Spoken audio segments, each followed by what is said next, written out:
né? Tem Mas bastante. uma que me chama muita atenção, que eu gosto muito, é falar sobre José. José do Egito. Exatamente. Olha que história, né? Isso me faz pensar como ele lidou com as emoções, na qual ele sentiu muitas emoções, né? Porque nós podemos até adentrar um pouquinho e falar sobre a história de José, para quem está aí, né, possa entender, né? E a gente traz esse assunto também pensando na vida de José. Como foi a vida de José? Não foi nada fácil, a gente já adianta aqui. Mas ele soube lidar com as suas emoções, né, para que lá no final ele pudesse ter sucesso, né? Exatamente, Mi. E aí, gente, olha só como que José enfrentou, né, essas dificuldades, esses dissabores, né? Exatamente. Tudo que ele passou, tudo né? que ele passou, né? Na verdade é isso. Como que ele enfrentou tudo aquilo que ele passou? Ele só conseguiu lidar com as suas emoções porque ele era uma pessoa muito temente a Deus. Sim. Ele era uma pessoa muito temente a Deus. É verdade. Uma pessoa que buscava orar, conhecer mais a Deus.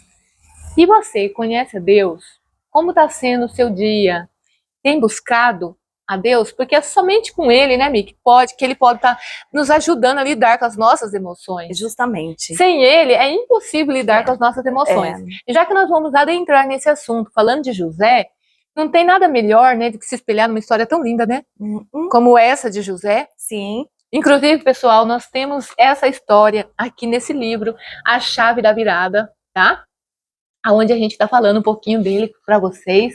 E aí, José traz para nós algo maravilhoso, né, Mi? Sim. José, um exemplo, né? Sim, ele traz um exemplo mesmo de vida, de superação, né?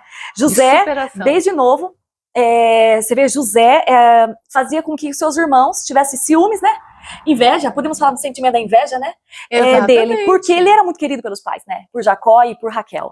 Ele era muito querido, realmente. E quando ele passa a sonhar, teus sonhos, os irmãos não aceitaram, né? E os irmãos falaram, planejaram até a sua morte. Olha onde chega, os irmãos. Nós não estamos falando de outras pessoas, nós estamos falando da sua casa, dos seus irmãos. Exatamente. E eles bolam aquele plano. Na verdade, se a gente for contar a história de José, nós vamos ficar aqui tempo, né? Mas é interessante, se você tiver um tempinho, que você possa meditar na história de José do Egito, viu? Vai te acrescentar aí, você vai, tenho certeza que vai te passar mais fé, você vai entender e compreender essa história.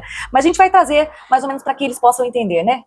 Isso, a gente vai dar uma pincelada no assunto, mas se um dia você falar, olha, conta a história inteira de José, a gente fica aqui contando a história de José para vocês, tá? É linda, né? A história de superação. É linda, né? Sim. E aí o tempo vai, mas aí se vocês quiserem, a gente faz aqui, ó, um podcast aqui só sobre José, isso. Só de José. Só sobre a história de José. Gente, aqui, José era um grande empreendedor. José era um grande administrador. N qualidades, né, de José. Muitas coisas, né?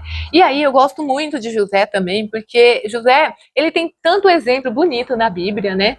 E a gente vê, né, quando ele estava ali na casa de Potifar, e ele foi assediado pela mulher de Potifar, gente. E ali nos mostra o quê? Como que era o caráter de José. Justamente. O caráter dele, ele não queria magoar quem? Deus. É verdade. Né? Em primeiro lugar, Deus. É verdade. E aí, né? Muitas vezes a pessoa olha para um lado, olha para o outro, não tem ninguém olhando, eu vou fazer tal coisa escondida. Pensa na história de José, pensa que homem de Deus, e homem que foi um vencedor, um homem que trouxe ali tanta riqueza para aquele lugar do Egito. É verdade. Por quê? Porque ele era um homem temente ao Senhor. Era. Olha que bênção, né? Quando você pensa... É verdade, um homem que tinha a instrução do próprio Deus, né? Instrução do próprio Deus. E ele se deixava, né? Ser dirigido, porque esse é o segredo. Ele se deixava ser dirigido pelo Espírito Santo, se deixava ser dirigido pelo próprio Deus, né? Exatamente. Eu falo que de tudo isso, desde a sua inteligência, depois a gente vai ver logo à frente sobre a questão da administração, como ele soube administrar aquela situação, eu falo, é o próprio Deus, né? É o próprio Deus. Dando os direcionamentos para ele, né? Sim. Para que ele pudesse obter o sucesso. E obteve mesmo, não sucesso, e o que é mais lindo, que isso eu acho que é nosso também, não foi somente sucesso para ele, foi sucesso para todos aqueles, principalmente para a tua casa, que se a gente for analisar, parece que nem merecia, né? Mas ele não esqueceu dos seus. Ele foi uma pessoa que teve empatia, né? Exatamente. Sabe o que eu vejo ali, Mi? Porque como ele buscou a Deus, Deus fez com que José ali teve uma parceria de sucesso. Porque numa parceria de sucesso, porque ali ele foi governador, se tornou um governador ali, e ele era parceria com Deus ali, porque ele era obediente a Deus, e Deus deu uma riqueza tremenda nas suas mãos ali, porque quando ele estava sendo, olha, antes dele ser governador, antes dele estar lá em cima no topo, ele chegou lá embaixo do buraco.